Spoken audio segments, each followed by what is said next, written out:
Hey everyone, welcome back to my YouTube channel. My name's Meredith E. Phillips, and today we're going to be looking at the beta reader feedback that I received. Well, you're not going to look at it. I'm just going to that would be a lot for you to look at, as you will soon see. Yeah, I'm going to show you how I have compiled all of the various pieces of feedback, how I'm trying to approach organizing it, and my steps going forward from here. If you missed it, I did post a video maybe last week. It might be 2 weeks ago by the time you see this video, I'm not sure. But the previous video to this was a video detailing every aspect of how I organized my beta reader process, all of the methods I used to collect feedback, how I had everything organized and structured. There's free templates and everything is free. Just go look at that video. Check out the description of that video for the link to a Google Drive with all of the information you could ever need. So that's in that video. But now I'm at the stage where people have finished reading. There are multiple people who have read my book and have been very kind to provide me with feedback on it. So I've done some work initially to try to put it all together because there's a lot of feedback. I had 6 people who ended up actually finishing the whole thing, and so I've got written feedback from all of those people, plus I have other feedback from the in-document comments. I'll admit I was feeling a little overwhelmed as I was starting to really look through things. It just seemed like it was this huge cloud of information, and how do I use it? So let me show you what I've been doing in the last couple days to try to organize it for myself, and hopefully this will be helpful. So there's 2 main ways that I collected feedback while the beta reader process was ongoing. First, people were allowed to, they were not required to. I didn't ask them to please do this. If they wanted to, they could leave in-document comments on the manuscript within a Google Doc. Some people who did a ton of comments, there were some people who just had a little sprinkling, there were some people who did none. So all totally fine, but I have that information. The piece of feedback that I was requiring from the beta readers was to fill out the questions, or give me answers to the questions that I asked at the end of each section. I had divided my book into 5 sections, and I had a set of questions at the end of each section. So let's start with the Google Forms feedback, the written answers to the questions, because that's what I have the most of, I think. It was the piece that people had to do, so to speak. Google Forms, I thought, was a great way to collect the feedback. I still think it's a good way to collect the feedback. The only sort of annoying thing about it was, how do you print it, compile it into an easy to read format? Google Forms you can download as an Excel sheet. You can't download it in any other way, as far as I could tell. Maybe I'm wrong, tell me if I'm wrong, but as far as I could tell, it was only downloadable as an Excel sheet. I do love Excel, but not really when it comes to paragraphs of information. That would be helpful if you were, you had numerical data you were compiling, but for this, it was a little weird. I had to download it as an Excel sheet. Then I had to copy it column by column into a Word doc. I had to then delete the table, because of course it's an Excel sheet, so it copies it into Word as a table. I had to delete the table without deleting the text, which is doable. It's very easy. But still, it just was a tedious process. There was a lot of cut and pasting. It was fine. It just took a little bit of time to do that. And then the Word document, I just formatted a little bit so it was easy to read. It's 52 pages. It's 52 pages of written feedback. Single space, 12-point font. That's a lot. That's a lot. And when I was looking at it on my computer screen, it felt overwhelming. I was I don't know how to navigate this document. It's too big. There's too much stuff here. So oddly for me, what I decided would be best is to print it. I almost never print anything. I know some people, when they finish a draft, they want to print it out, which is very satisfying, and they do markup, and they have a paper copy of it. I haven't done that in years. I don't have any kind of like notebook that I use for anything. Everything I do is in Scrivener. So printing this was a little weird for me, a little different, but for some reason in my brain, I was like, that's what will make the most sense. So it's 52 pages though. And if you print 52 pages at home, it's just like loose pages everywhere. And that seemed like a disaster. You can't staple 52 pages unless you have a high capacity stapler, which I do not. So I decided actually to send it to our local like Office Max, Office Depot kind of store and have it printed in an actual bound little booklet. Isn't that fun? Isn't that fun? Yeah, I added the sticker. Do you like the sticker? It's like a diamond in the rough. Get it? Because my book is a little rough, but it's a diamond. For sure. I'm gonna make it that. I had it printed and this has been really good.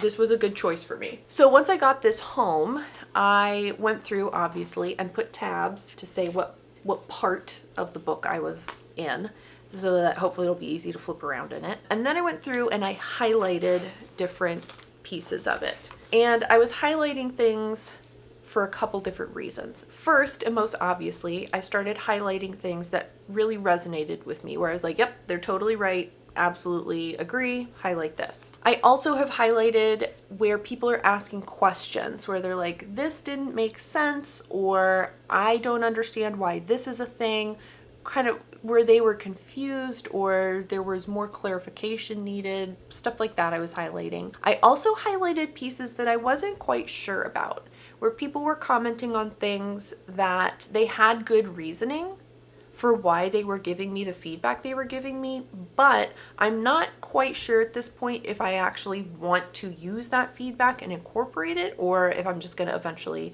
end up setting it aside. Not sure yet, but I highlighted them so I can come back to it and look through it again. There were pieces of this that I obviously did not highlight. Again, obviously pieces of feedback where I was just like, no, I don't agree with this, or it just doesn't quite fit with the vision I have for the book, or whatever. There wasn't a whole lot of those, but if there were pieces of advice or pieces of feedback that I just was like, no, that's just not it, I didn't highlight those, obviously. And then I also did not highlight positive feedback. There is a lot of positive feedback in here, which is always super fun to read. However, it's saying that this part or this chapter or this character or this plot point or whatever doesn't need to change. It was good. They enjoyed it. So if people were giving me positive feedback, I just have kind of left that alone. I don't feel like I need to do anything with that necessarily. Once I'd finished highlighting, it still felt a little overwhelming. It still felt like there was a ton of stuff here and it was just sort of, it was everywhere in this. It was a lot. Look at all these pages. How am I gonna flip through this and decide what to look at first? So what I've started doing, I haven't finished this part yet, but what I've started doing is I've gone through this part by part and I have written like a bullet point list for myself in Scrivener of like, here's things to change or think about or look at or whatever. And I'm finding so far that that has been a very good choice, because I'm finding that there are pieces of feedback that I can combine where people are saying like basically the same thing. And so I don't need to see it 5 different times in here. I can just summarize it in one bullet point in a Scrivener file. I've been doing that so that there's bullet points for each section or each part of the book. And then I'm dividing that further into, pieces of feedback that have to do with the characters, the plot, grammar or writing style, and then just sort of other, anything else that doesn't fit into those categories. Characters and plot obviously have the most things in it to look at, and then the writing style and the grammar stuff is a little less, because that's not really what I was looking for. There are some really good, some people were like, some of this feedback is just like really good. Just like, wow, I don't know why you took this much time, but I am so glad you did. I honestly, some of it is like way more detailed than I was expecting in a very good way. So anyway, so that's how I have it divided in the Scrivener file. So that's where I am so far with the compilation of these Google Forms, the question and answer stuff. I haven't quite decided like how I'm moving forward beyond that. I mean, obviously I'm going to have to sort of evaluate okay, well, what do I do first with all of this? But I also have the in-document comments to consider from the manuscript, right? Those I haven't touched quite as much yet, but at the moment, all I've done is I've downloaded them as Word documents, and then I've combined them. Would highly recommend doing this. You can combine Word documents if they're basically the same. You can combine it so that all the comments are in one Word doc instead of spread across like 3 Word documents. You know what I mean? So I've done that. So I have one Word doc for each part with everybody's comments in there. My plan, as soon as I'm done sort of working on this portion of things, my plan for that is to go in and again sort of reduce the amount of comments because there are a lot at the moment. My plan is to reduce the number that is in there by doing 2 things. Number 1, again, sort of the same thing as I was doing with the highlighting here. If there's a piece of feedback that just I'm like, no, I'm not going to do that, or it just doesn't fit with what I want to have the story be or whatever, I'm going to hide that comment. I'm also going to hide comments that are positive. Again, like, I like those. Those are always great to read, but I feel like they're not actionable. I don't need to do anything about it other than like, don't delete this scene because they really liked it, you know? I'll hide, I'm not deleting them, but I'll just hide the comments that have positive notes in them.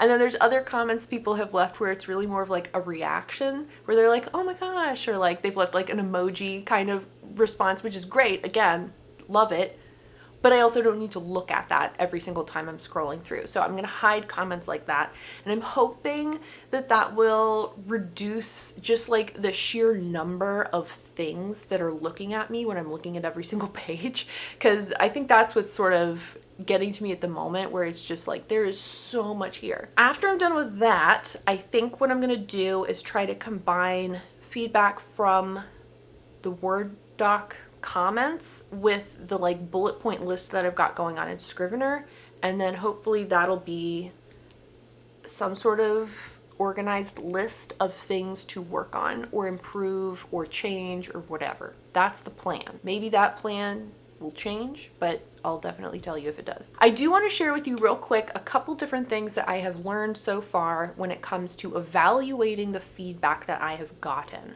I don't know if I had like super high expectations for what kind of feedback I would get, but one thing that surprised me very quickly, and I maybe should have like anticipated this, but I just wasn't thinking about it, I don't know.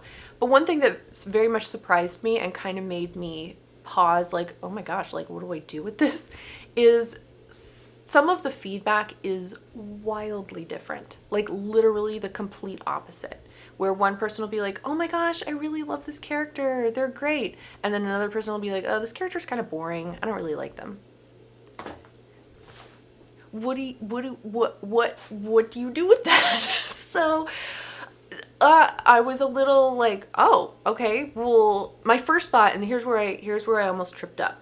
Okay, you wouldn't trip up like this, but I almost did. My first thought on seeing comments like that were just like wildly opposite. The other thing that was funny too, I was laughing about this with somebody else. One of the questions I asked in the first section was, how was the setting description? Do you feel like I described the setting very well? And the responses were, again, very opposite, where like half the people were like, it was great, it was good, I liked it. And then half the people were like, it was very vague and it felt like there was no setting description at all. So, which was hilarious because I hate describing setting. I always, unless you're like Erin Morgenstern level writing, okay, Night Circus level writing, I would read that description of a setting all day long. My writing is not Erin Morgenstern, okay? There aren't very many people that write like Erin Morgenstern, and I'm sorry, but most of the setting description I read in books is boring. I don't care what the ballroom looks like. Every single ballroom that I read about, it looks the same in my head. I don't care what you describe it as. It's the same room in every book I read. So like, I don't care. I don't care what the bedroom looks like. I don't care what the kitchen looks like. I don't care what the park looks like. I know what a park looks like. I don't need you to describe it for like even a whole paragraph. Just tell me they're in a park. I'm good to go. There's some trees, some grass, it's cloudy, whatever. You do need to describe the setting though. So I thought that was hilarious, but again, like just wildly opposite. So the mistake I almost made is. My first thought on seeing these very vastly different responses was, oh, okay, well, I've got to change this enough so that the people or person who didn't like it will like it, but I can't change it too much or the people who already like it will not like it anymore. This is a trap because guess what? You probably already know because you're smarter than me. You're not going to write a book that every single person on the planet is going to love. You're not going to write a book that every single person on the planet is going to love. Look up any book on Goodreads, Amazon, wherever. There will be 5-star reviews. There will be 1-star reviews. They all read the same book. It was the same words in the same order. And some people loved it and some people did not love it at all. So that almost makes it more difficult because then it's like, well, what do I do?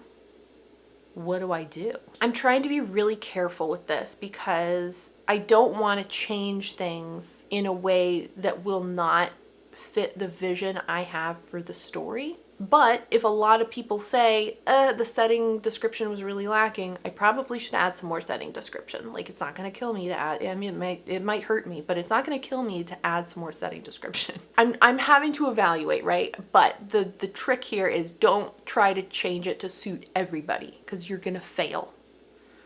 That's the first lesson. The second lesson that I have come to realize is there are some pieces of feedback, not too many. I feel like everybody in at least my group of beta readers who was giving me feedback, I felt like everybody was very kind.